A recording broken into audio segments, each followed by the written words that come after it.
Chapter 5 Porky Sits Tight. The next few days saw great doings on the hill. In fact, there was so much going on that Father was fairly worn out, keeping an eye on things. The vegetable garden was plowed, harrowed, and raked. It was a good, generous garden, double its former size, and to everyone's relief, there was no fence around it. The flower beds had been cultivated and fertilized, all the lawns dug up, raked, and rolled, ready for reseeding. Now the north field was being plowed. Tim McGrath, riding his roaring tractor, whistled happily as he watched the brown earth roll from the plowshare in clean, straight furrows. From the door of Porky's home, Porky and Father watched the proceedings approvingly as the tractor ceased its roaring momentarily. Louis Kernstock, rebuilding a stone wall, called to Tim. "What are they going to plant there, Tim?" "Buckwheat," he replied. "Buckwheat now. Later turn it under and plant clover and timothy." "Did you hear that?" Porky nudged Father gleefully. "Buckwheat. Why, I ain't had myself into a good field of buckwheat, and I don't know when. Oh my, oh my." "You haven't heard any mention of bluegrass, have you?" asked Father hopefully. "No, I ain't," said Porky, "but I can do with buckwheat, not having no fancy Kentucky stomach. Reckon your old lady will be glad to hear about this too. Them little buckwheat cakes she used to make was mighty fine. Just think." He sighed ecstatically. "A whole field of buckwheat, and right in my front yard, as you might say." "Mention of your front yard reminds me, Porky," Father began, "that I must talk seriously with you concerning the dangers inherent in your present location, should the newcomers—" Porky interrupted him rudely. "If all them words mean that you're starting in again to talk about my moving, you might as well save your mind. I ain't a-goin' to do it." He hunched his shoulders stubbornly. "I just ain't a-goin' to do it, and that's that. There ain't a finer burrow nowheres on the hill. I've worked hard on this place, and I ain't a-goin' to do it." "As I was saying," Father continued, "should the newcomers introduce dogs to our midst, your situation here, immediately adjacent to the house, would be perilous in the extreme." "Can take care of myself," Porky muttered. "No one desires to cast reflections on your personal courage, Porky, nor on your ability to fend for yourself." Father was becoming slightly impatient now. "But your stubborn and unreasonable attitude is causing your friends a great deal of pain. I have talked the matter over with the buck and the gray fox, and we are firmly resolved that should there be dogs, and you still persist in your refusal to listen to reason, we shall, much as we might regret it, be reduced to the use of force to remove you bodily to a safer location. We have also talked it over with Fewey, who is in perfect agreement with us. He can, as you know, render your home unfit for habitation in a few moments, and is fully prepared to do so, should it become necessary. Having delivered this ultimatum, Father stalked away, but Porky merely humped his shoulders more stubbornly and continued to mutter, "Ain't a-goin' to do it, ain't a-goin' to do it." Father found Phuey and the gray fox inspecting the newly repaired chicken house and run. The run was built of stout wire, but the gray fox had already chosen and marked the spot where he planned to tunnel under it. Phuey, who preferred the younger chicks, was contemplating digging under the coop itself. "A nice tender one now and then is fine," he was saying, "but I wouldn't be bothering with them if I was sure what the garbage situation's going to be. What I hope is they ain't going to have one of them newfangled garbage cans that's buried in the ground, them ones with heavy iron lids. Why, they're downright dangerous. Oughtn't to be allowed. Had a cousin over here to Charcoal Hill, got caught in one of 'em, got it open all right, and was enjoying himself, when kerbam, down come the lid, and there he was, in there all night. He sure had enough of garbage. Time the maid come out next morning, she got enough of skunk too when she opened up that lid." He chuckled. "Left that day she did. Served them folks right, having any such dangerous contraption."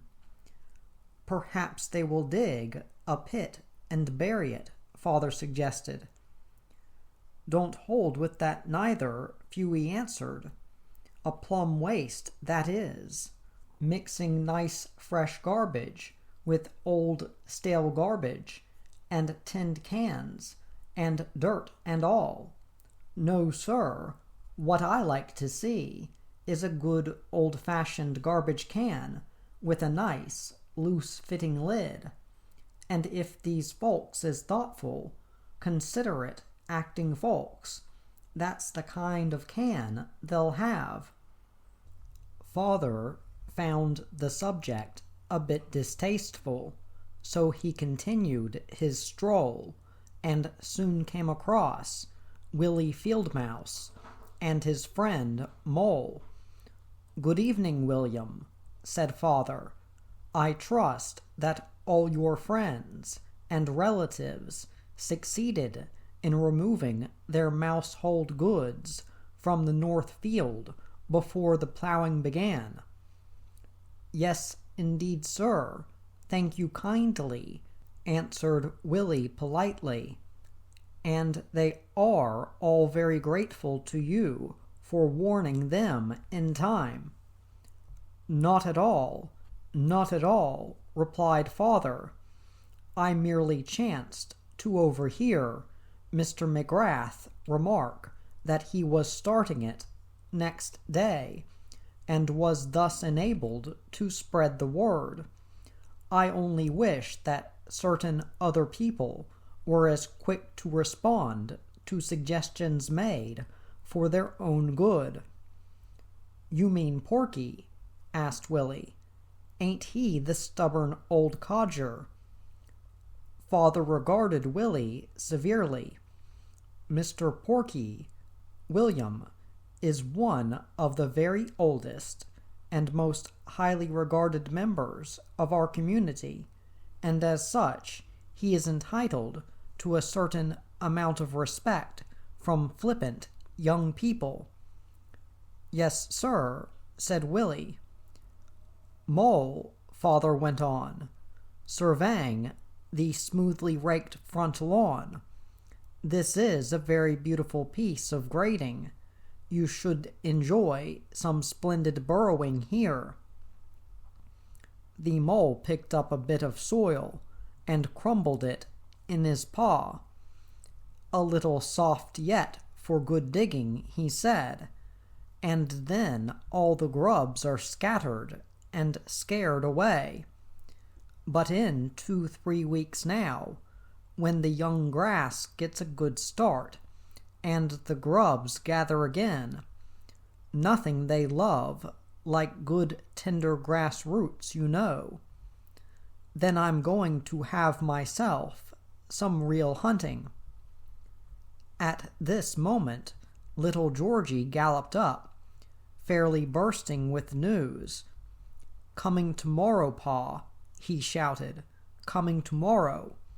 I just heard Louis Kernstock telling Tim McGrath they ought to get those holes in the driveway filled up on account of the moving vans are coming tomorrow. The folks, too, coming tomorrow." "Splendid," said Father. "At last we shall be enabled to ascertain the character and disposition of our new neighbors, and learn what canine or feline hazards may accompany them. By the way, Georgie, do not mention moving vans in your mother's presence. You remember little Throckmorton." Little Georgie did very well, for Throckmorton had been one of Mother's very favorite grandchildren. A moving van had been the cause of his taking off, and Mother had had an unreasoning terror of them ever since. The news, of course, spread like wildfire. All that evening the borough was filled with chatter and speculation, and the coming and going of callers. Father's caution about the mention of vans was futile, for the moment Mother learned that the arrival of the new folks was imminent, she cried, "Moving vans," and burst into tears. She threw her apron over her head and wept for some time, demanding that little Georgie be confined to the borough on the morrow until all danger was past. "Now, Molly, don't take on so," consoled Uncle Arnaldus. "Ain't no sense to it. Why, with that bumpety, twisty driveway full of holes, like it is, couldn't no ding-blasted movin' van make speed enough to danger a box turtle? Besides, I'll be there, and what I don't know about movin' vans, and folks, and dogs, and cats, nobody don't know." Mother vowed that she would not stir from the borough the entire day, but Uncle Arnaldus poked Father in the ribs. "Don't worry," he chuckled. "She'll be out there, right along of all the rest of us, a-lookin' and a-watchin'. I know about women, too." Chapter 6. Moving Vans. The great day dawned, and the moving vans came. They creaked, swayed, and rumbled up the driveway, their drivers completely unaware that they were being watched by dozens of pairs of small bright eyes. In bayberry clumps, in thickets, and long grass, all the little animals were gathered to inspect the new arrivals. The gray fox and the red buck had come to the edge of the pine wood, where they stood, motionless as statues, except when the buck's great ears turned this way and that to gather in each errant sound. Even Mother had ventured forth, once the vans had come to rest, and now sat between Father and Uncle Arnaldus, keeping a firm grip on little Georgie's left ear. For the animals, there was a great interest in seeing the furniture unloaded, for it afforded an opportunity to judge the character of the new folks by their possessions. Father noted approvingly the rich sheen of many pieces of old mahogany. Those, he whispered to Mother, very clearly indicate quality folks. I have not seen anything of that sort since I left the blue grass. He was interrupted by Fewey's joyful wiggling. A large old-fashioned garbage can, without any lid at all, had just been put out behind the garage. Now that's what I call real folks, Fewey gloated. And right there, under the grape arbor, I can have dinner and dessert right in the one place. Uncle Arnaldus was watching with sharp eye the various tools and garden implements that were going into the tool house. Ain't seen no traps nor spring guns yet, he admitted. There's a lot of cans and jugs, though may be poisons, and they may not. Can't tell yet. Louis Kernstock and Tim McGrath had both found occasion to putter around near the house, so they too could observe and judge. Look like nice folks' things, said Louis. Yes, answered Tim, real nice. There's an awful lot of books, though. Don't hold much with that. People that read books much seem to be queer like. Grandpa always said, readin' rots the mind. Don't know but what he was right. Oh, I don't know, Louis observed. I knew a feller once read books a lot, and he was real nice. Died a couple of years ago. The moving vans discharged their loads and creaked away down the drive, but the animals never stirred. Their concern really was the folks.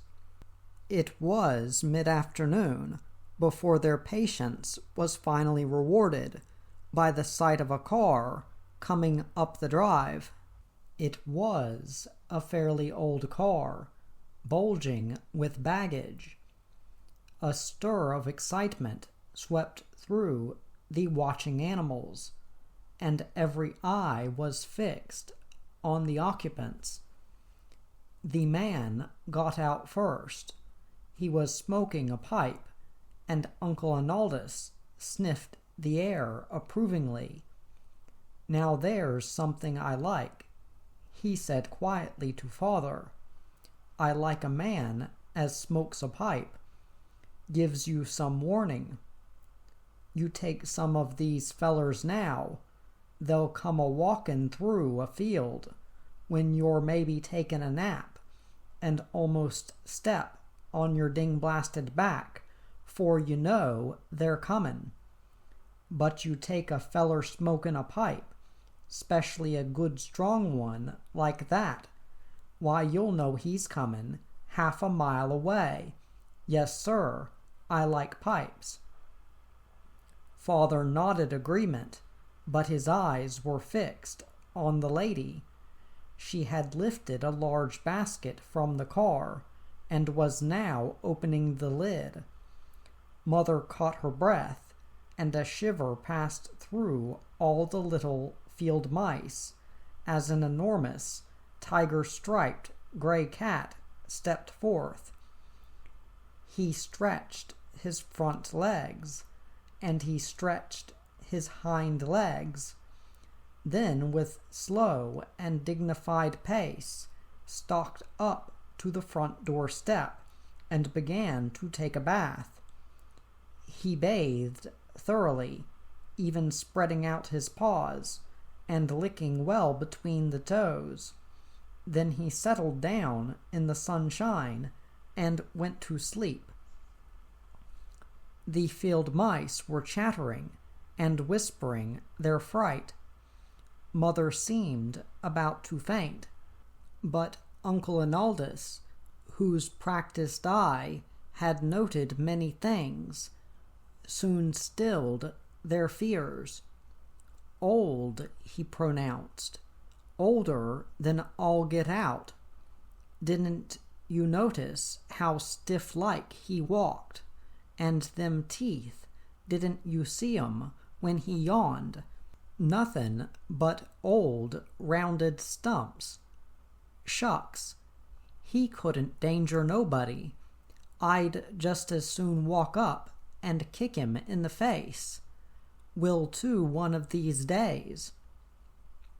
Their attention now returned to the car, which was quivering and creaking strangely. 2 or 3 bundles fell out, then a whole shower of them, as a very stout colored woman heaved her vast bulk out of the rear door. "Well, Sophronia, here's our new home. Isn't it going to be lovely?"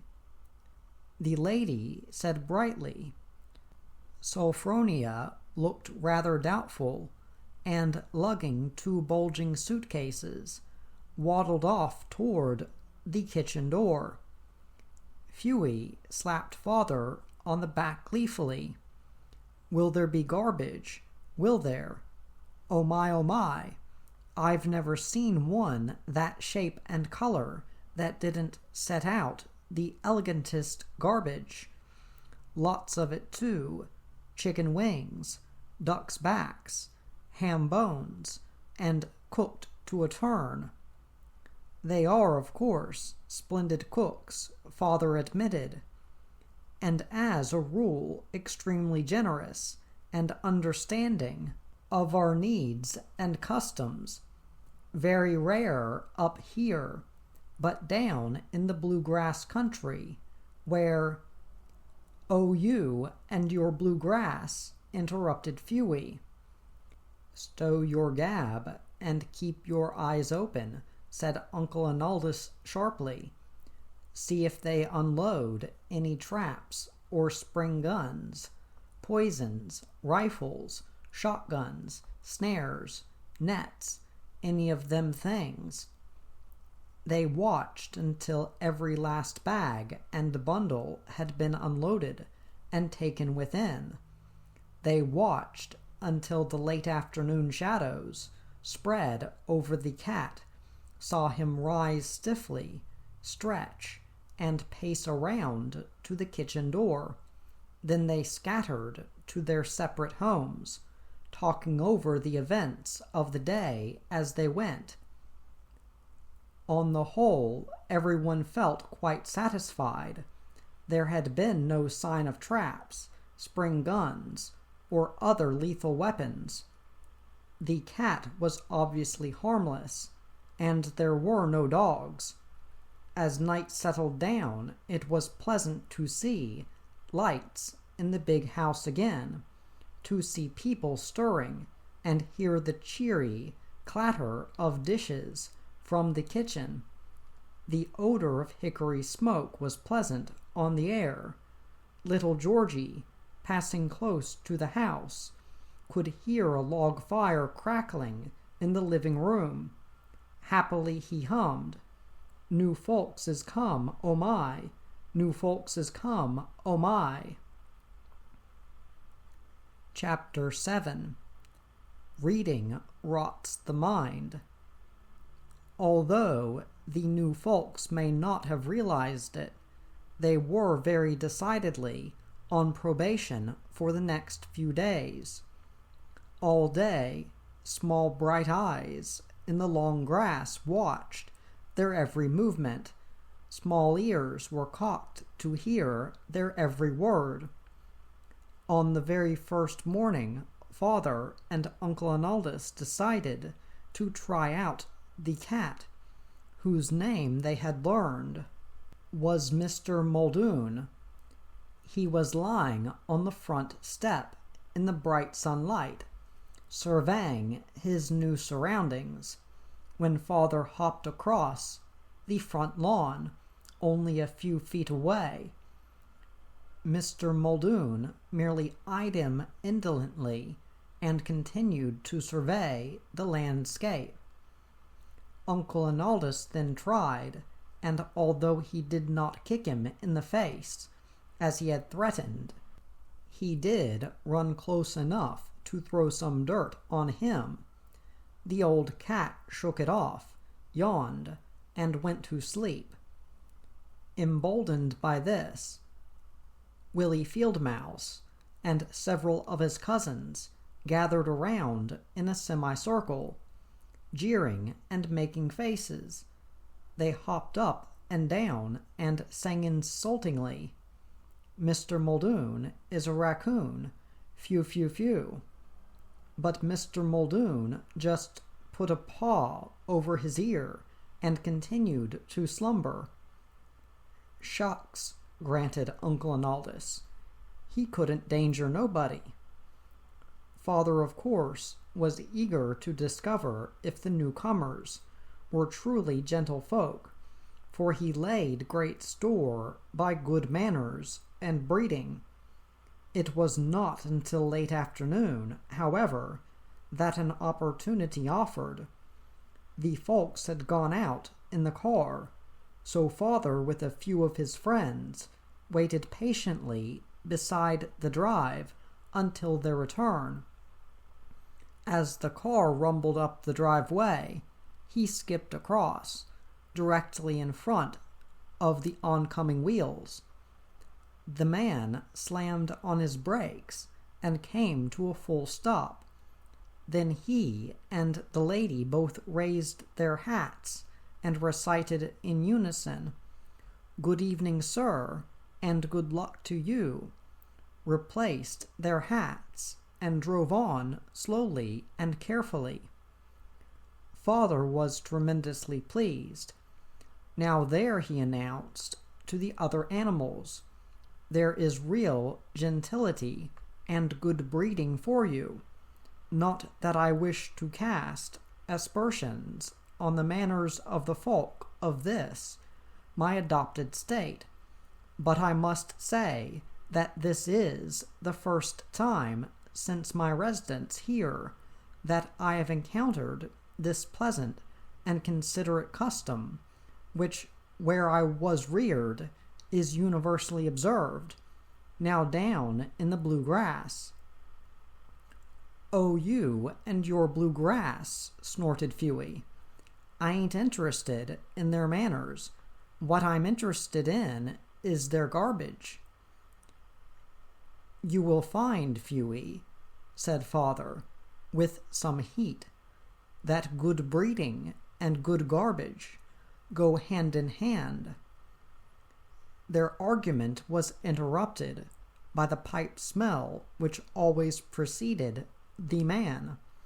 He was coming down the drive, carrying a neat wooden sign fastened to a stake, a crowbar, a hammer, and various other implements. They all watched intently while he proceeded to erect the sign just inside the driveway entrance. "What's it say, Georgie? Read it off to me," whispered Uncle Arnaldus. "Seem to have mislaid them ding-blasted spectacles." Little Georgie spelled it out. "It says, 'Please drive carefully on account of small animals.'" "Well, now, I calls that real nice," admitted Uncle Arnaldus. "Your ma will certainly be pleased to hear about that, Georgie. Please drive careful account o' small animals. Yes, sir, that's real thoughtful." In various other ways, the new folks soon began to measure up to the high standards which the little animals had set for nice people. to a group of cronies gathered on the hillside, the gray fox cited an incident which had heightened his approval. Real sensible, knowledgeable folks they seemed to be, he said, quiet-like and friendly. Why, just yesterday afternoon, late, I was prospecting around, sort of smelled chicken frying, I guess, and I came through that little walled-in garden where the benches are. I wasn't paying much attention, and he, the man, wasn't smoking his pipe, or I'd have known he was around.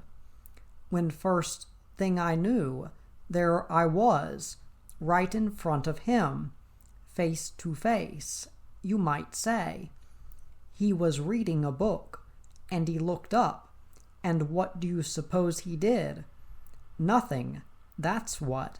He just sat there and looked at me, and I stood there and looked at him, and then he said, "Oh, hello," and went back to reading his book, and I went on about my business.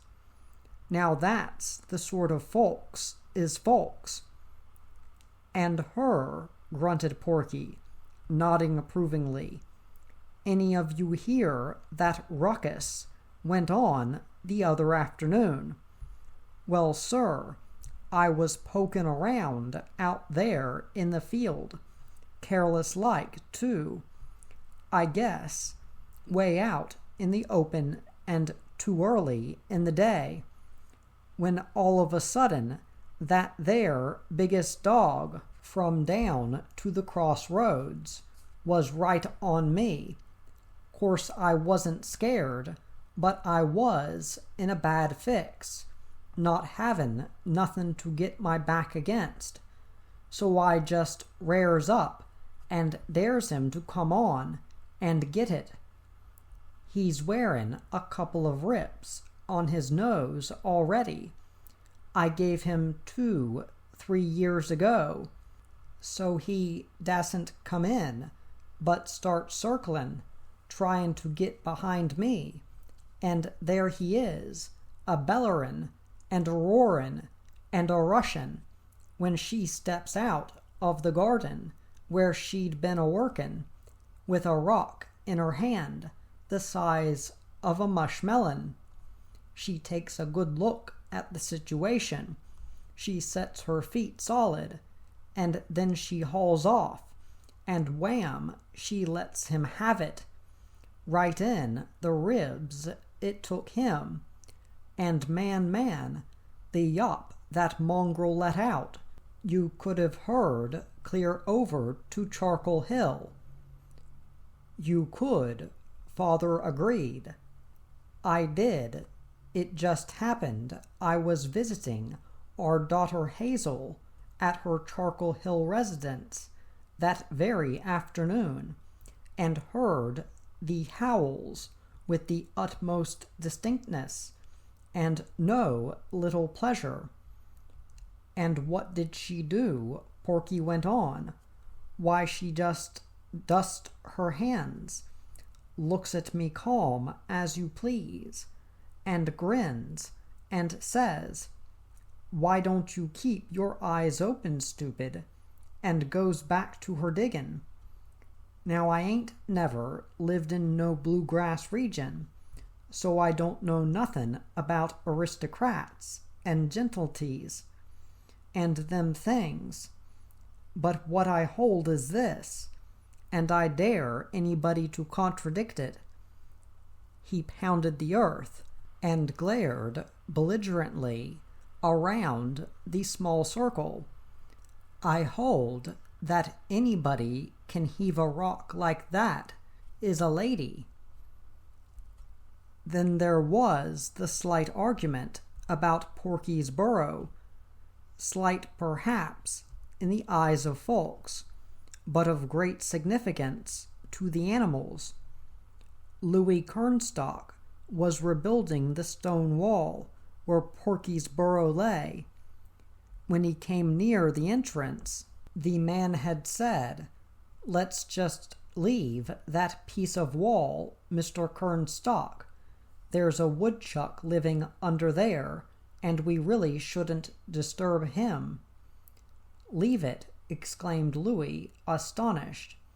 "Why, you can't leave that groundhog live there. He'll just ruin your garden."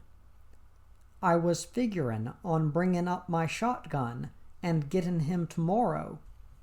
"No, no shooting," said the man firmly. "I could set a trap for him," Louis suggested. "No, no traps." The lady spoke just as firmly. Louis scratched his head in puzzlement. "Well, of course, it's your place, and if that's the way you want it, okay," he said. "But it's going to look awful funny, that old tumble-down hunk of wall right in the middle of this new built-up one." "Oh, I guess it will be all right." The man laughed as they moved on. Louis was still scratching his head when Tim McGrath wandered over. "What did I tell you about folks that read books too much?" Tim demanded. "Makes 'em queer, that's what it does. Why, here's these people, as nice, pleasant-spoken people as you could want, but queer. Only yesterday I was telling them they'd have to get rid of these here moles. Said I'd bring up a couple of my traps and set 'em. And she says quick, just like she says to you, 'No, no traps.' So I says I'd got some good poison I could put out, and he says, 'No, no poison.' 'Well, how in thunder then,' I says, 'can I make you a halfway decent lawn with them there moles rootin' around into it?' And what do you suppose he says to that? 'Oh, just keep a-rollin' it down,' he says. 'Just keep rollin' it, and they'll get discouraged.' Discouraged, mind you," Tim snorted. "Says he read it in a book." "And then, only this morning," he went on, "I was telling them they'd ought to build a fence around that garden. 'Why, you can't never have no garden here,' I says, 'without you have a fence around it. This here hill is full of animals, rabbits, groundhogs, raccoons, deer, pheasants, skunks, and all.' And what do you suppose she says to that?" "I couldn't imagine," answered Louis. "You couldn't," said Tim. "We like 'em, she says. They're so beautiful. She says beautiful, mind you. And they must be hungry too, says she." "You're right, ma'am," I says. "They're hungry, all right, as you'll learn to your sorrow," I says, "when them vegetables come up." And then he chips in, the man, "Oh, I guess we'll get along all right with 'em," says he. "I think there'll be enough for all of us, mind you. That's why we planned the garden so big," he says. Tim shook his head sadly. "Seems a shame, nice folks too, pleasant spoken and all, but queer. Nuts, some might say. Comes of readin' books too much, I guess. Grandpa had the right of it. Readin' rots the mind, he used to say." Louis picked up his hammer and split a stone neatly. "Nice folks, though," he said. "Seems too bad." Willie Fieldmouse was sent to observe the new folks each evening, not in any spirit of impertinent prying, of course, but naturally the little animals were interested in knowing what things were being planned for the hill, for after all, it was their hill. There was a rainwater barrel near the living room window, and by climbing to the top of this, Willie was able to jump to the window sill. Although the evenings were still cool and a fire crackled on the hearth, the window was usually opened slightly. Seated in a dark shadow on the sill, he could safely observe the folks and listen to their garden plans. Tonight, surrounded by a sea of catalogues, they had been making out their list of seeds and plants. Willie had tried very hard to remember them all, and was now making his report. Seated outside the rabbit burrow, Mother, Father, Uncle Analdus, Feuey Porky, and several others all listened intently. "There's radishes," Willie recited, ticking them off on his claws. "Carrots, peas, beans, snap and lima, lettuce." "Pea-vine and lettuce soup," sighed Mother happily. "Corn, spinach, kale, turnips, kohlrabi, broccoli." "Don't hold with them foreign victuals," Uncle Analdus grumbled, but was hushed by Mother, and Willie went on. "Celery, rhubarb, potatoes, tomatoes, peppers, cabbage, red and white, cauliflower, raspberries, black and red strawberries, melons, asparagus."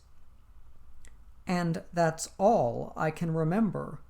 Oh yes, cucumbers and squash." A happy buzz of excitement swept over the gathering as Willie finished his report and took a deep breath.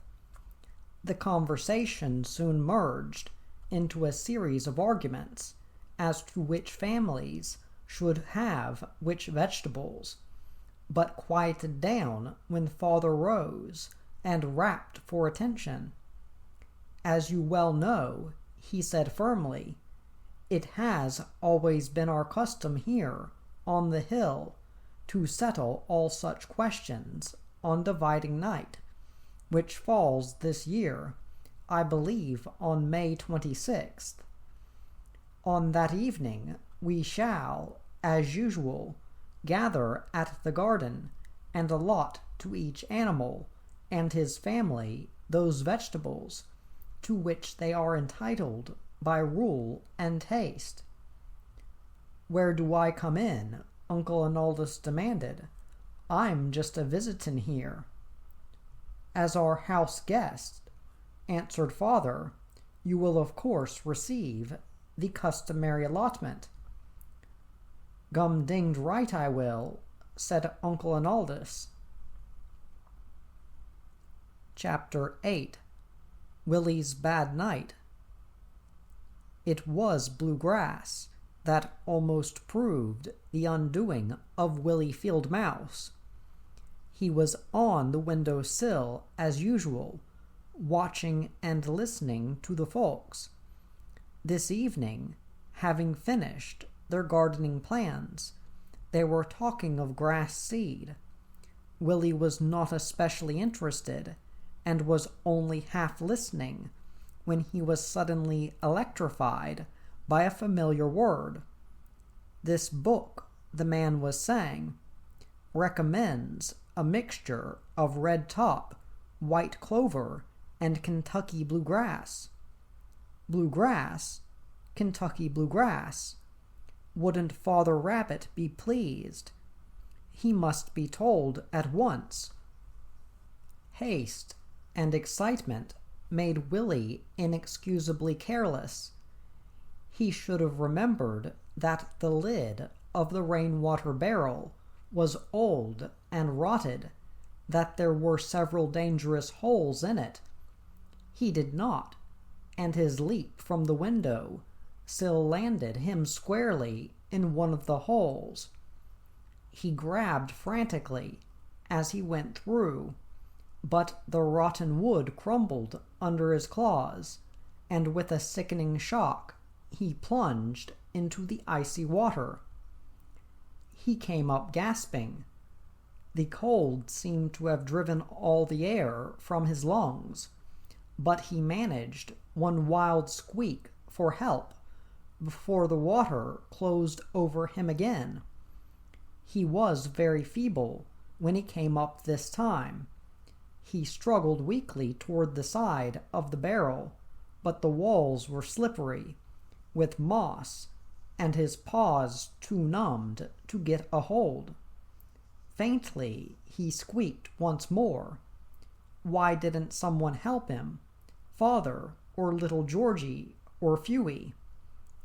As the water closed over him for the last time, he was dimly conscious of a noise and a brilliant glare of light. Then the light went out. Everything went out. A long time later, he never knew how long, Willie's eyes fluttered open. He dimly realized that he was still wet, that uncontrollable fits of shivering shook him. He seemed to be lying in a nest of some soft, white stuff, which was very comfortable. He could see the glow of dancing flames, and feel a gentle warmth. Then he closed his eyes again. Later they opened, and he saw the faces of the folks bending over his bed. It was terrifying to see folks this close. They looked enormous, like something in a nightmare.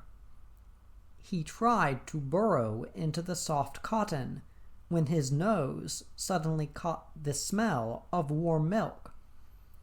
Someone was holding a medicine dropper before his face. On the end of it, a white drop hung. Weakly, Willie licked at it. It was delicious. There was something else in the milk, something that coursed hotly through all his body. He felt stronger already, and sucked at the dropper until it was completely empty. Ah, that was better. His stomach was swollen with the comforting warm food. His eyelids drooped, and again he slept. There was consternation among the animals when Willie failed to report to the group waiting at the burrow. Father and Uncle Arnaldus immediately organized a searching party, but were unable to find any trace of him. Phuey, who had been enjoying the freedom of the garbage pail, reported that he had heard a mouse cry, had seen the folks emerge from the house with flashlights and do something at the rain barrel. Just what, he did not know. Willie's oldest cousin climbed to the window sill, but found the window closed. The gray squirrel was wakened and sent to the roof to investigate. He listened at all the upstairs windows without discovering anything unusual. "It's that ding-blasted old cat," shouted Uncle Arnaldus. "The sneaking, deceitful, hypocritical scoundrel, making out he's old and harmless. Wish I'd kicked him in the face like I planned to." Porky was inclined to blame Tim McGrath. "It's him and his traps," he argued. "Always talkin' traps he is, and poisons. likely he led them folks into settin' a trap for Willie. Father said little, but all the night through he, Uncle Arnaldus, and little Georgie coursed the hill like setter dogs, searching every inch of field and wall, looking under every shrub and bush. Not till dawn approached did they admit defeat, and return wearily to the burrow, where mother, very red-eyed and sniffly, had a hot breakfast waiting for them. But of all the animals, the mole's rage and grief were the most moving. His pal, his eyes, was lost, and he was helpless to join in the search. "I'll fix 'em," he said grimly. "I'll fix 'em. There won't never a blade of grass take root on this place, never. Never a bulb or a shrub stay set neither. I'll tear 'em up, and I'll root 'em out. I'll dig, and I'll heave, and I'll burrow. I'll fetch in every friend and relation from here to Danbury way, and I'll tear this place apart, till they wish they'd never." His threats were muffled as he plunged frantically into the neatly rolled front lawn. All night the other animals could hear his grunting, could see the surface of the ground ripple and heave like troubled waters. It was grey dawn when Willie woke again. The room was chilly, but on the hearth a few embers still smouldered, and the bricks gave out a comforting warmth. He eased himself out of the cardboard box where he had slept, and drew closer to the glowing coals. All his muscles felt stiff and sore. He was still a little wobbly, but otherwise he felt very well. He bathed a bit and stretched himself, feeling better all the time. That warm milk, and whatever was in it, had certainly tasted good. He wished he had some more. He ought to be getting along home, but there was no way out. The doors and windows were all closed. The sun had risen before he heard footsteps approaching through the house. He caught a whiff of the man's pipe smell, heard the soft pad of Mr. Muldoon's paws. Wildly he looked for a hiding place, but no good one offered. On either side of the fireplace bookshelves extended from floor to ceiling, and in desperation he leaped to the top of the first row of books and crouched back into the darkest corner just as the door opened. The folks came in and at once inspected the box. Well, he's gone," said the man. "Must be feeling better. Wonder where he is." The lady did not answer. She was watching Mr. Muldoon, who had wandered idly over to the bookshelves. Willie backed as far into the corner as he could squeeze, his heart pounding wildly as the great cat drew closer and closer. The head seemed huge now. The mouth was opening. 2 rows of white fangs showed. His eyes were gleaming yellow coals. Willie, petrified with fear, could only watch helplessly as the red jaws opened wider and wider. He could feel the hot breath, strong with the odor of canned salmon. Then Mr. Muldoon sneezed. "There he is," the lady said quietly, "on the books, in the corner. Come, Molly, Don't worry the poor little thing. He's had enough trouble already." She seated herself, and the cat strolled stiffly over, leaped to her lap, and settled down for a nap. The man opened the outside door, and also sat down. It was some time before Willie's breath came back, and his heart returned to normal. When it did, he ventured forth, an inch at a time. Nothing happened, so he began the long circuit of the room, staying close to the wall and pausing under each piece of furniture. He was almost to the doorway now, and gave one quick survey before the final dash. The lady still continued to sit quietly, her fingers slowly stroking Mr. Muldoon's jowls. He snored faintly, with a sound not unlike the steady, gurgling wheeze of the man's pipe. One wild scurry, and Willie burst out into the sunlight. Across the terrace he went, but even in the excitement of his newly won freedom, he was forced to pause at the appearance of the front lawn.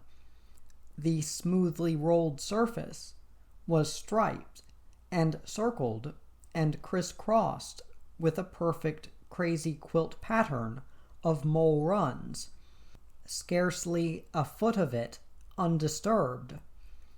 He skipped to the nearest run, made 2 digs, and plunged beneath the surface. "Mole, mole," he cried, as he galloped through the echoing tunnel. "Here I am, Mole. It's me, little Willie." Tim McGrath, hands on hips, stood on the front lawn, surveying the wreckage of his careful labor. His jaws were a deep purplish red. His neck seemed swollen with suppressed rage. "Look at it," he sputtered. "Just look at it. What did I tell you about them moles? But no traps, of course not. No poison. Oh dear me, no. Now look." The man sucked on his pipe rather apologetically. "It is quite a mess, isn't it?" he admitted. "I guess we'll just have to roll it down again." Tim McGrath gazed at the sky and whispered softly, "We'll have to roll it again. We'll have to roll it again. O Lord, give me strength." Wearily, he trudged away to fetch the rake and roller. Chapter 9. Dividing Night.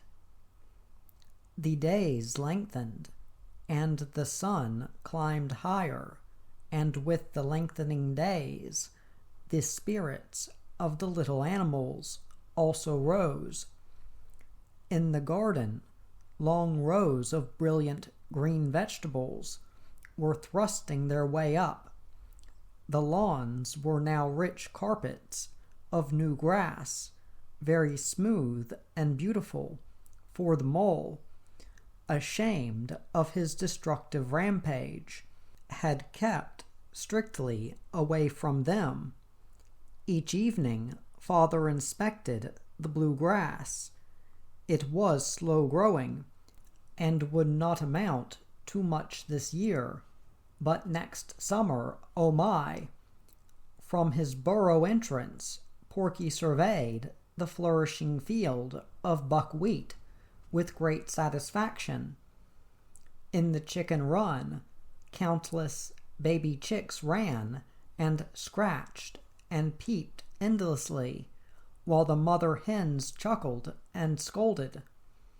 Phewey and the gray fox often paused there in the early evenings to look over the prospects, but Phewey was so satisfied by Sulphurnia's generosity in the matter of garbage that his interest in live chicken was rapidly waning.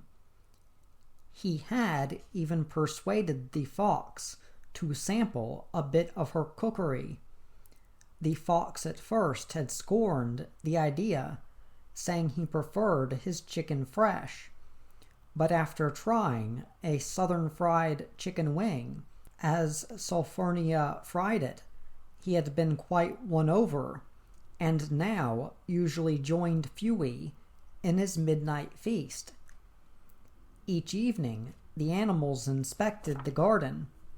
The seed packets placed on sticks at the ends of the rows were all gone over carefully with many ohs and ahs at the brightly colored pictures. Little Georgie, of course, had to read them for Uncle Arnaldus, who had always mislaid his specs. Each animal made notes on the vegetables available and his family's taste and needs in preparation for dividing night. That long-awaited occasion arrived and passed off with less controversy than usual, for the garden was so large that there seemed to be ample for all, even the most finicky. It was a bright moonlit night, and every animal on the hill had gathered to present his claims. Fewey and the gray fox acted as judges, for not being vegetarians, they could be trusted to make fair and disinterested decisions. Father, of course, made most of the speeches. One question arose, which had never come up at any former dividing night. Willie Fieldmouse and his relatives, grateful for the folks' rescue of Willie from the rain barrel, proposed that a small portion of the garden be set aside for the exclusive use of the household. Mother warmly seconded this, for she had been most touched by the sign on the driveway. There was considerable debate, but Porky seemed to represent the opinion of the majority when he said, "Let them take their chances along with the rest of us. Folks don't respect our claims, so why should we give them special privileges? 'Tain't democratic." So the motion was voted down.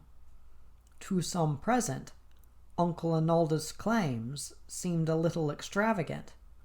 After all, he was not a regular resident of the hill, but since he was the guest of father and mother, both of whom were highly regarded, there was no open comment, although there was a bit of spiteful gossip behind cupped paws.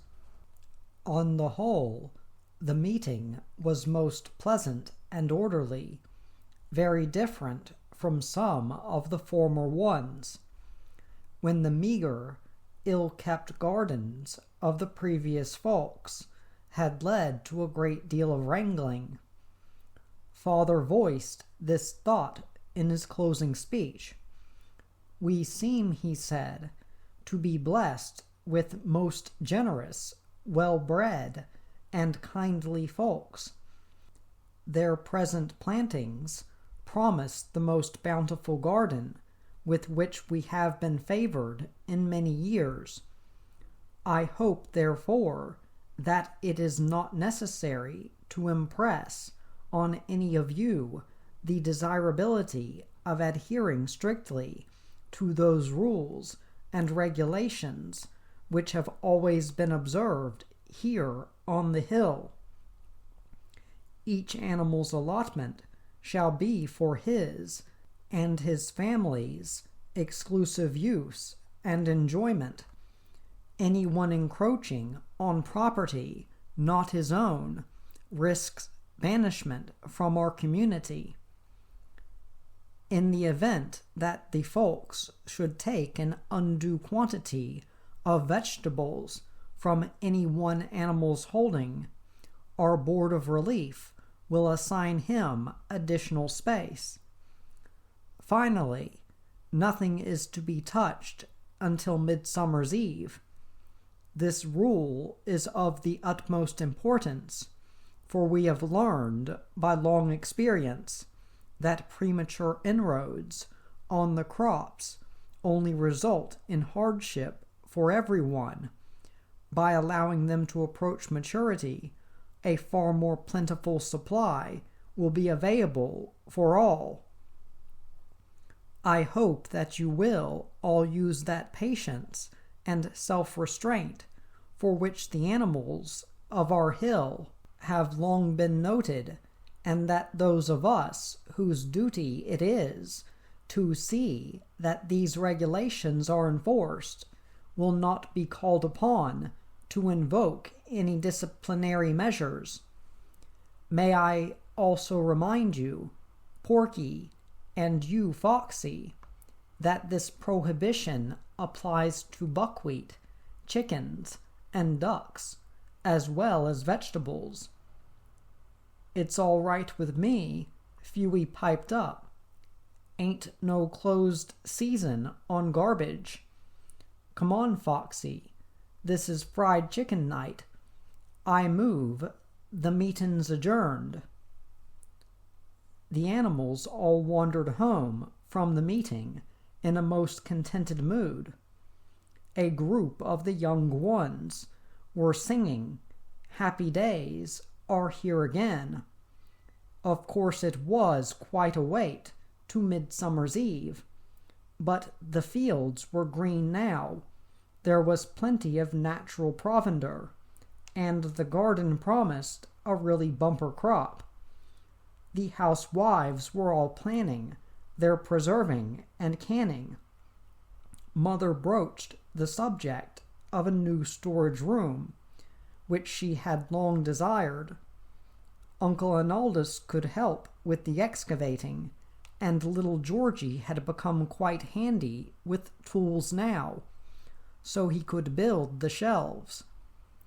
Little Georgie had been sent to the fat man at the crossroads for some items overlooked in the morning's marketing.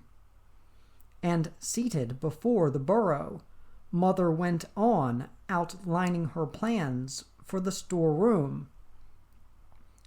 Suddenly, the night air was rent by that hideous sound that brings a chill of dread to the hearts of all country dwellers. The long, rising shriek of car brakes, the whine of slithering tires. There was a moment of frozen silence. Then, from the black road, a man's curse, a motor roaring into new life, and a car going on. Mother gave one gasp, Georgie, and collapsed, but Father and Uncle Arnaldus streaked for the road. They could hear the tearing of bushes as the red buck thundered down the hill, could hear Porky's wheezing gallop, the twitterings of the hastening field mice. But fast as they all were, the folks from the house were faster. Father could hear their running footsteps on the gravel drive, see the blue-white gleam of a flashlight. The animals crowded the bushes, peering out at the dreaded black road, where the folks bent over a small, limp object. They heard the man say, "Here, hold the flashlight." Saw him whip off his coat and spread it on the roadway. Heard him say, there now," as kneeling, he gently wrapped something in it. They saw him tramp up the driveway, carrying the bundle carefully. They saw the lady's face, white and drawn in the moonlight, and they heard her saying things no lady should ever say. Chapter 10. Clouds over the hill. Black grief wrapped the hill, for of all the younger animals, little Georgie was the most beloved. His cheerfulness and youthful enthusiasm had always brightened the days for the older ones. His unfailing willingness had made him invaluable to mother. For father he had been an apt pupil and a congenial hunting companion. The long runs they had had together, the many times they had outwitted and tricked blundering dogs, all came rushing back now, and overwhelmed poor father with inconsolable sorrow. Mother had taken to her bed, and their daughter Hazel had been summoned from over Charcoal Hill Way to take over the running of the household. She was not a very good cook, and had brought along 3 of her youngest children. Their senseless chatter drove Uncle Arnaldus frantic, and he avoided the burrow as much as possible, spending long, gloomy hours with Fewey, Porky, or the red buck. "What a runner he was," said the buck sadly. "What a runner! Many's the time he'd run with me clear up Weston Way. Not on business, just for the fun of it. Up there and back before breakfast, and him real young too. Sometimes I'd say, 'Are you tiring, Georgie?' and he'd only laugh. 'Tiring,' he'd say, 'only just warming up,' and away he'd go. Made me stretch times to keep up." "And a leaper," said Uncle Arnaldus, "clear across Deadman's Brook he lep. Seen the spot with my own eyes, a good 18 foot if it's an inch. Ain't no rabbit ever done the like of that before. Won't be another one likely neither." Porky shook his head. "Cheerful too, always a laughin' and a singin'. Don't seem right." "Them ding-blasted automobiles," Uncle Arnaldus raged. "I'll fix 'em, I'll get 'em. Wait till there comes a good rainy night, with that ding-blasted black road all a slimy and a slippery. I'll hide me down at the curve there near the bottom of the hill, and when they come a rampagin' and a roarin', along I'll skip across in front of 'em. That'll wake 'em up. You'll see 'em slam on their brakes and go a skiddin' and a slitherin' and a slidin' and a crashin' into that there stone wall. Used to do it up Danbury Way when I was younger, just for cussedness. 4 cars I wrecked on that hill up there, 3 of 'em real bad. Too old now, though," he sighed helplessly. "Ain't spry enough. They'd get me sure." They sat in sad silence, while the shadow of the pine wood crept down the hill, until the setting sun turned the buckwheat to a carpet of shimmering green gold. "Always used to come a runnin' by 'bout this time," Porky said. "Always called, 'Good evenin', Mr. Porky.' Well brung up he was. Always called me Mister. It just don't seem right." Even the approach of Midsummer's Eve did little to lift the gloom. The animals watched the garden's progress with only a half-hearted interest.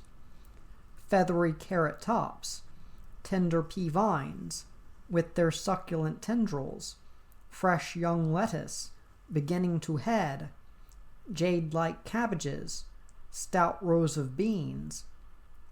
All these would formerly have been noted with ecstasy, but now no one seemed to care much. To father, the coming eve promised more of unhappiness than pleasure, for they had planned to have a little celebration this year.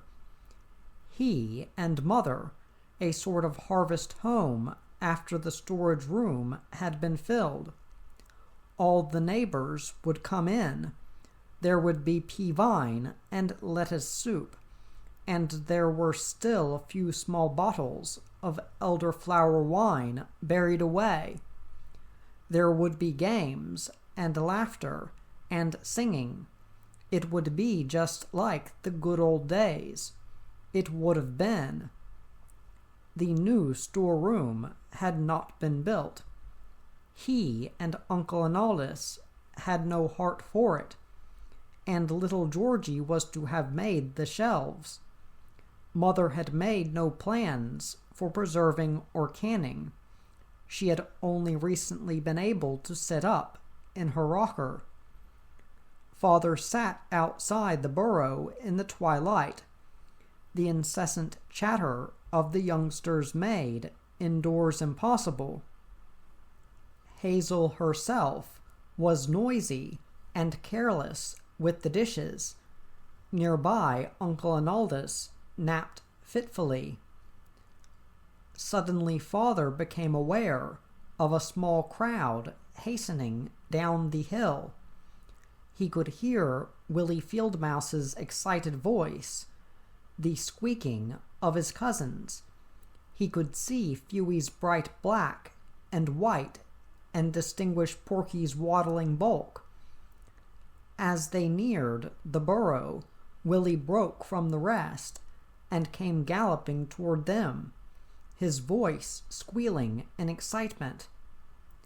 "I've seen him," he called wildly. "I've seen him. Uncle Arnaldus, wake up. I've seen him. I've seen little Georgie."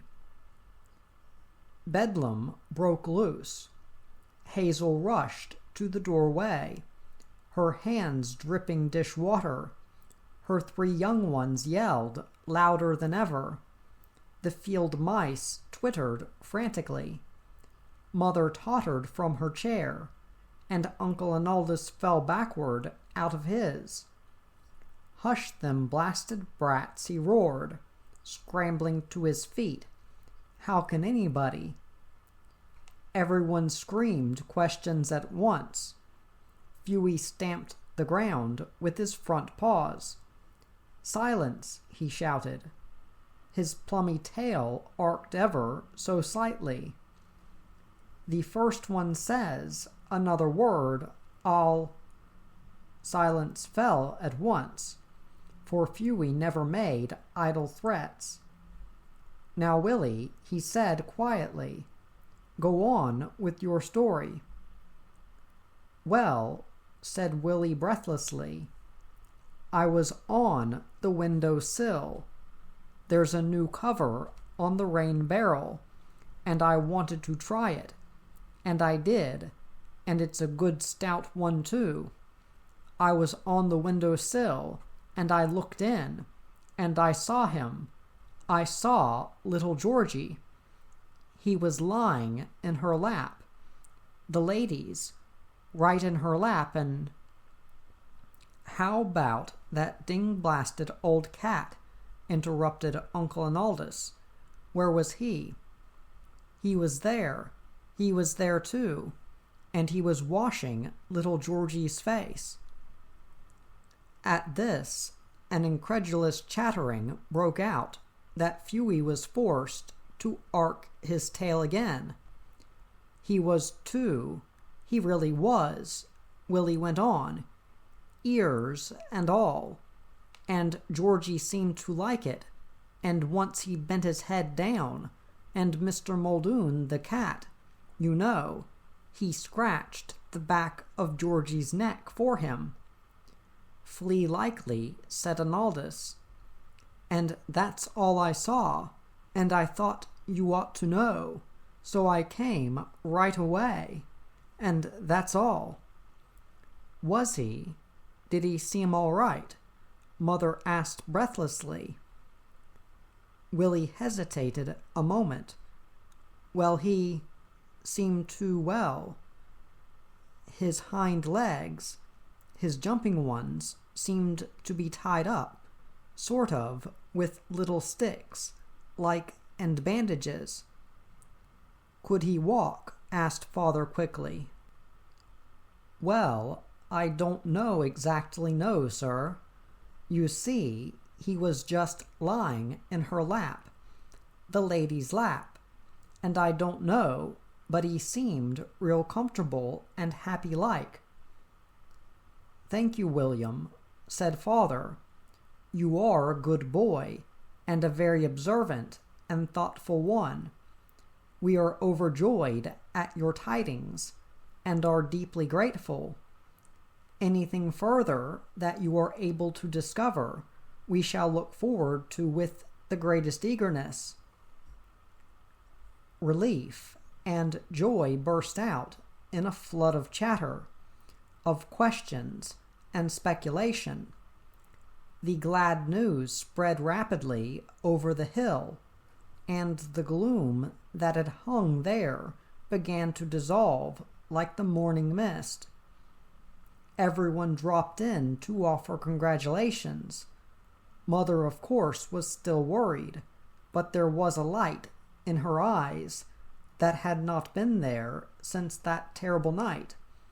They filled with tears, however, when Porky, old Porky, the shy and solitary, always ill at ease in social gatherings, waddled awkwardly up and offered his gnarled, clay-encrusted paw.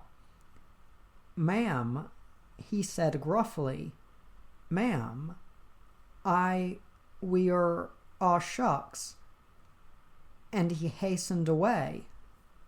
Chapter 11. Strain and Strife. Bright and early next morning, Father and Uncle Arnaldus started work on the new storeroom. The gloomy lethargy that had wrapped all the residents of the hill was completely gone. Mother bustled cheerily about her housework, at times even humming a bar or two of little Georgie's song. Hazel and her 3 chatterers were sent home with many thanks from Mother and Father, and ill-concealed pleasure on the part of Uncle Arnaldus. Now, maybe a feller can get a rest once in a while, 'thout havin' his ding-blasted ears shouted off, he grunted, shoveling busily. As the days went by and the storeroom progressed, only one worry marred the general happiness. Willie Fieldmouse had never been able to catch another glimpse of little Georgie. Each night he faithfully climbed the rain barrel and peered into the living room, but the folks had an upstairs sitting room now, and seemed to spend most of their evenings there. All the animals kept their eyes and ears open, but none ever heard or saw a trace of little Georgie. That he was still there, they felt sure, for early each morning the lady gathered a small basket of dew-soaked clover, carrot tops, fresh young lettuce leaves, or tender pea vines. From the quantity she gathered, they judged not only that Georgie was there, but that his appetite was excellent. The days merged into weeks, with still no news. Midsummer's Eve was not far off, and the mounting anxiety caused tempers to grow short. In the case of Father and Uncle Arnaldus, this irritability was increased by their unskilled attempts at carpentry. the storeroom shelves, which little Georgie could have built so easily, took them days and days, and cost many pounded paws. When finished, the lopsided and rickety results seemed hardly worth the pain and labor they had spent on them. After pounding his thumb for the 4th time in succession, Uncle Arnoldus threw down his hammer in a rage and went off to visit with Porky. Irritation and worry had gradually caused a dark suspicion to take root in his mind, and he now proceeded to voice it.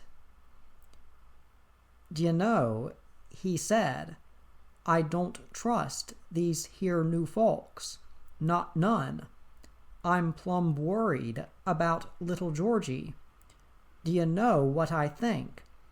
What I think is, they're a-holdin' him for a hostage. That's what they're doin'. Mark my words now, come midsummer night, and the first time airy one of us touches airy one of their ding-blasted vegetables, they'll a-torture him.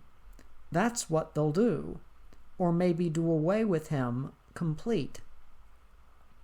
They may be a-torturin' him right now," he went on gloomily, "a-torturin' and a-teasin' and a-pryin' and a-tryin' to make him tell all about us, where our burrows is, and all, so's they can set out poison and traps and spring guns.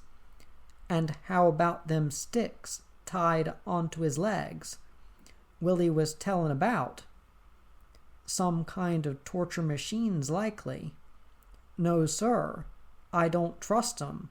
Don't trust that ding-blasted old cat neither. I'll kick him in the face yet." Uncle Arnoldus' suspicions of foul play rapidly spread among the other animals, and soon resulted in a bitter controversy. Mother and father and the red buck refused to believe anything so evil of the new folks, and were supported by the gray fox and Fewey, who both felt sure that folks who set out such bountiful garbage must be in all ways kind and good. But many of the other animals were inclined to side with Uncle Arnoldus. Arguments and quarrels grew more and more frequent. As usual, many wild and sinister rumors were circulated. Lights had been seen in the folks' sitting room at late hours. Strange sounds had been heard. The opossum, a notorious liar, claimed to have heard little Georgie screaming in pain. To make things worse, the spring rains came. Day after day, the low-hanging black clouds came scudding in from the east, rolling across the valley and spilling incessant showers. A chilling northeast wind blew. Mist and dampness seeped down into the best-built burrows. On the walls, mildew and fungus appeared. Roofs leaked and chimneys smoked. The housebound animals shivered and hugged their hearths. It was good weather for gardens, but bad for dispositions. Each day, through mud and drizzle, father tramped the hill, seeking tidings of little Georgie, returning drenched, mud-spattered, and somber. All day Uncle Arnoldus crouched over the fire, smoking his reeking pipe and muttering wild and gloomy forebodings. It was only natural that they should eventually quarrel. Bitter words were spoken.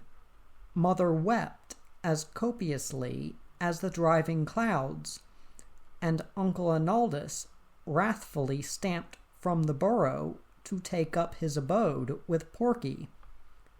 There he became the ringleader of the rebellious element, and spent his days adding fuel to the fires of suspicion and hate.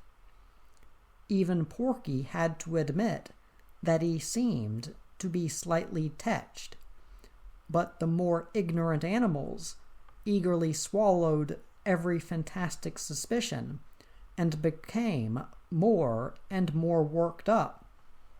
Some of the more violent even suggested that the rules of the hill be thrown aside, and that without waiting for Midsummer's Eve, they at once lay waste to the gardens and lawns, the buckwheat field, and the flower borders, that they ruthlessly slaughter every chick and duckling, every hen and rooster.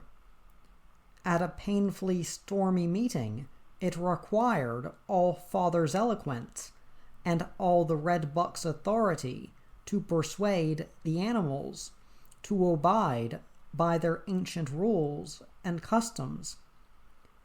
A shift in the wind and clearing weather also helped somewhat in soothing frayed nerves and strained relations. For some time now, Louis Kernstock had been working at something up near the end of the garden. It was a lovely spot. A tiny, circular lawn, sheltered by a great pine tree, and sloping down into the rock garden. There were 2 stone benches, there where the folks often sat on warm evenings, a custom which prevented the animals from thoroughly inspecting Louis's handiwork. There was considerable speculation as to what it could be, but Uncle Arnaldus soon had an explanation for it. "They're a buildin' a dungeon," he shouted.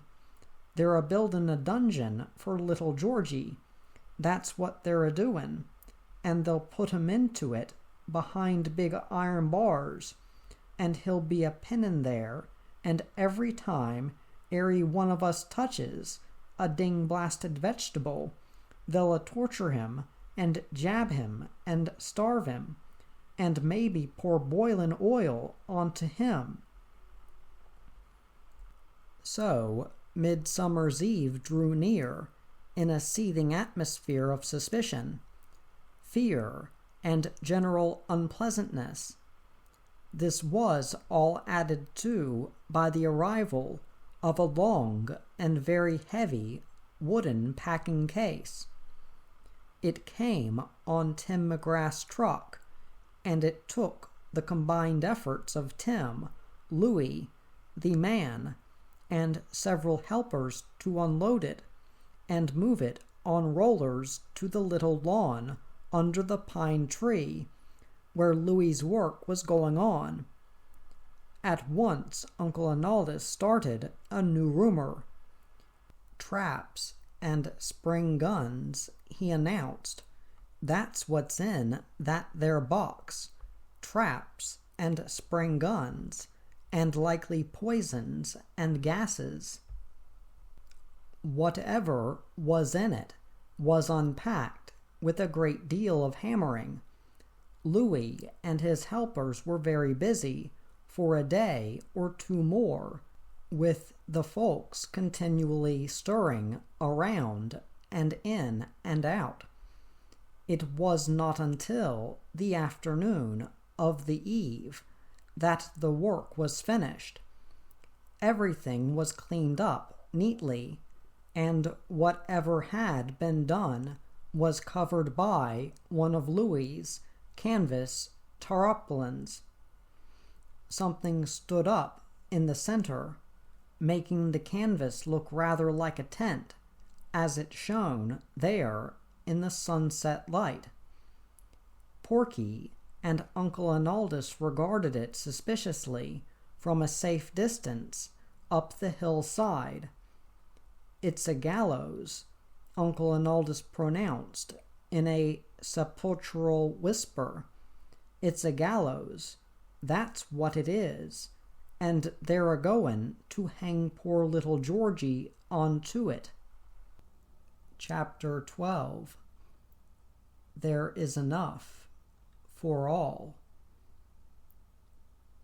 The sun had set, and the gold of the west slowly faded to a cool, clear green. Venus, hanging low over the pine wood, burned brilliantly, all alone at first, but as the sky deepened, the smaller stars began to show themselves. High up, the new moon swam like a silver sickle.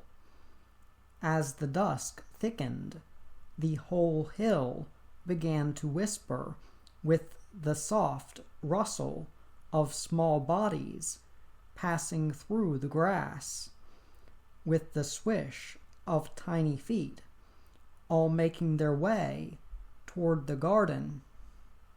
For this was Midsummer's Eve, and the little animals were gathering.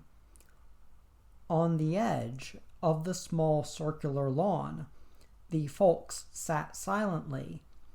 It was dark and shadowy here under the big pine.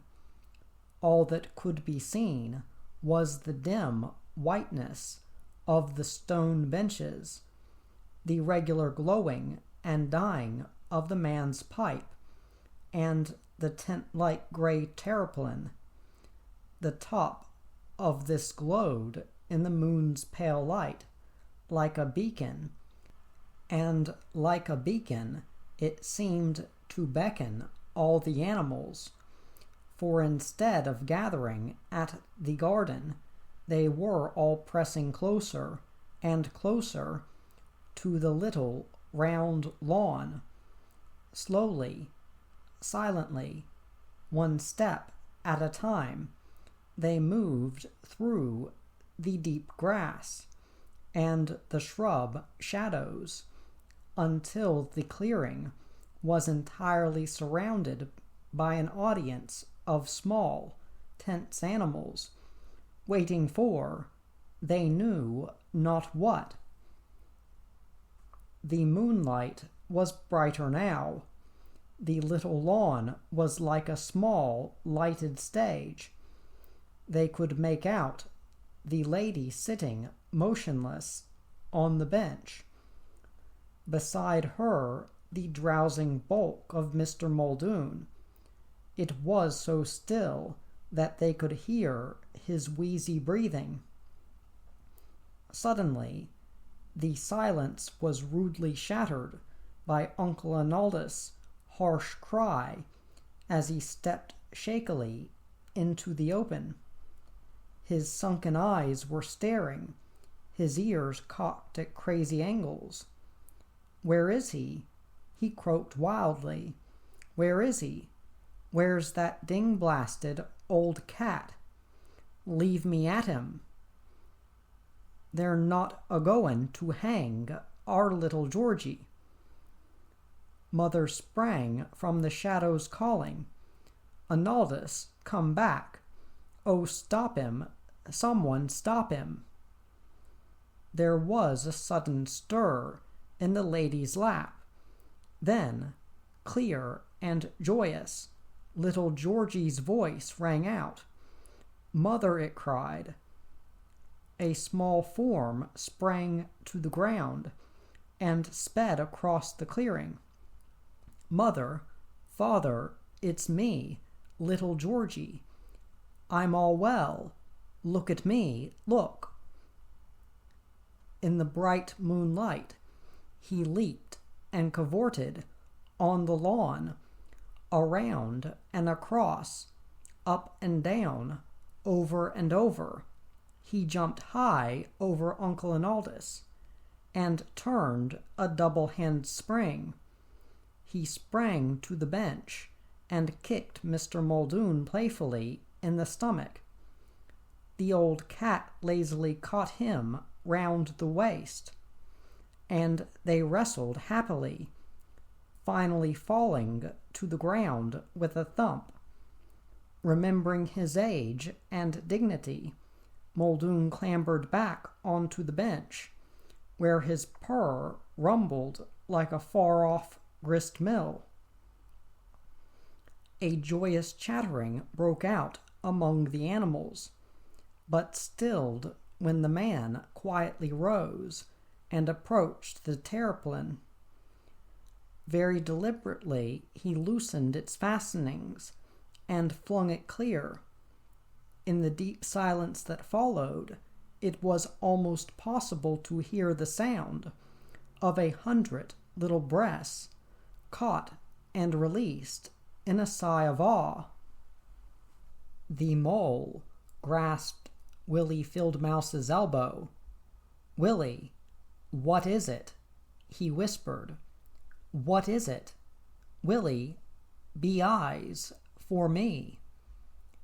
Willie's voice was hushed and breathless. "Oh, Mole," he said. "Oh, Mole, it's so beautiful. It's him, Mole. It's him, the good saint." "Him of Assisi?" asked the mole. "Yes, Mole, our saint, the good Saint Francis of Assisi. Him that's loved us and protected us, little animals, time out of mind. And oh, Mole, it's so beautiful. He's all out of stone, Mole, and his face is so kind and so sad. He's got a long robe on, old and poor like. You can see the patches on it. And all around his feet are little animals. They're us, Mole, all out of stone. There's you and me, and there's all the birds, and there's little Georgie and Porky and the fox, even old Lumpy the hop-toad. And the saint's hands are held out in front of him, sort of kind-like, blessing things. And from his hands there's water dropping, Mole, clear, cool water. It drops into a pool there in front of him. I can hear it splashing," the mole whispered, "and I can smell the good clear pool and feel its coolness. Go on, Willie, be eyes for me. It's a fine pool for drinking of, Mole, and at each end it's shallow like, so the birds can bathe there.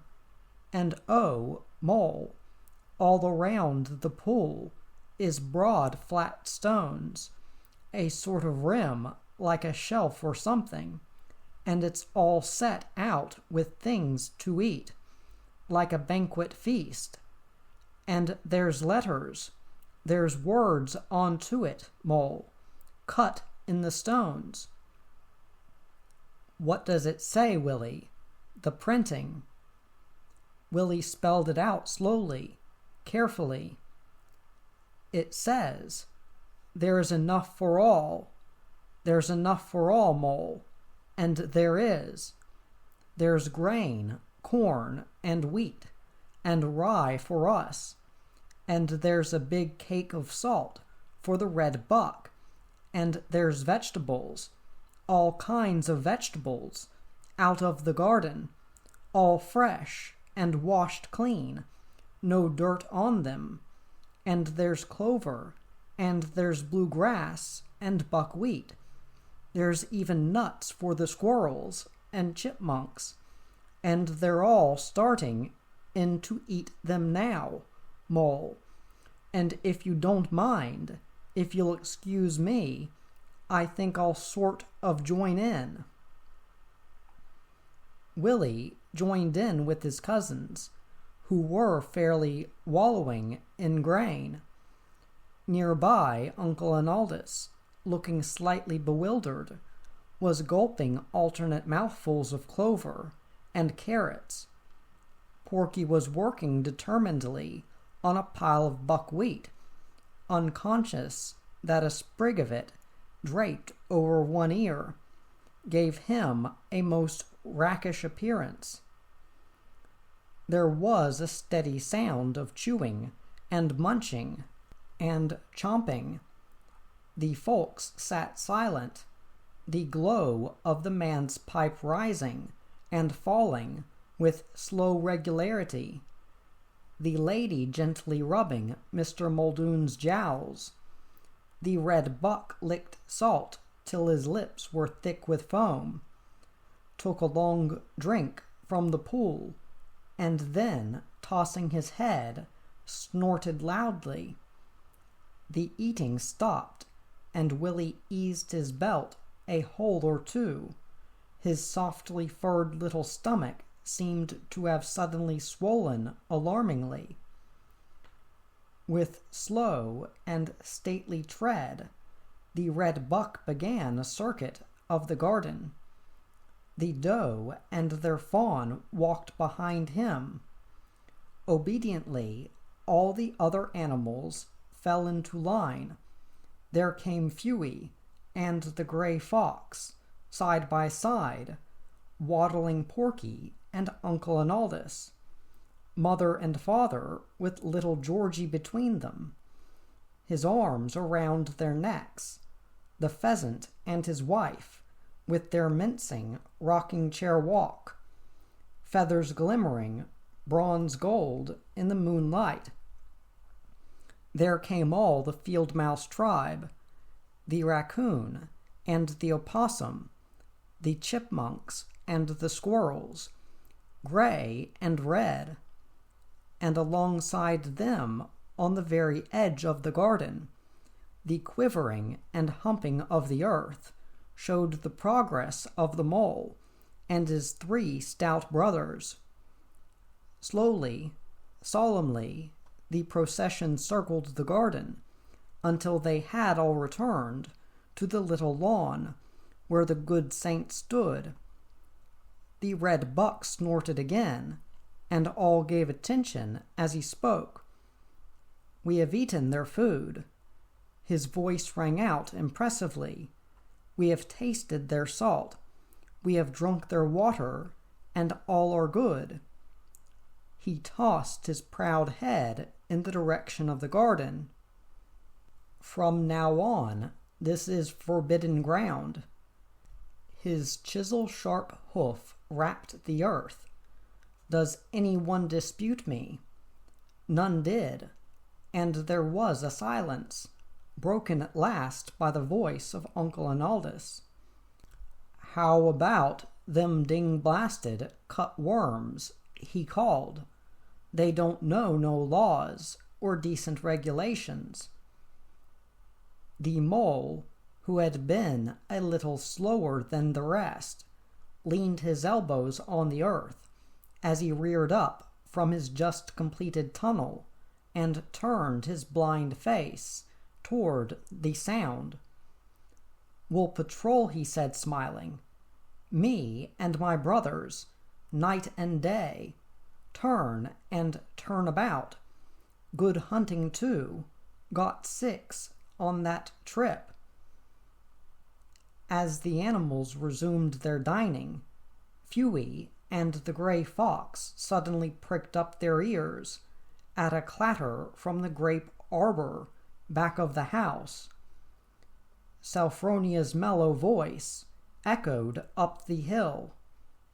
"Hi, Mr. Skunk," she called. "Come and get it." Eagerly they trotted away into the darkness. The moon was dipping behind the pine wood before the last trace of the feast was cleaned up and the well-stuffed little animals took their way down the hill. They scattered to their respective homes, with gay but sleepy farewells. Mother carried a small market basket on either arm.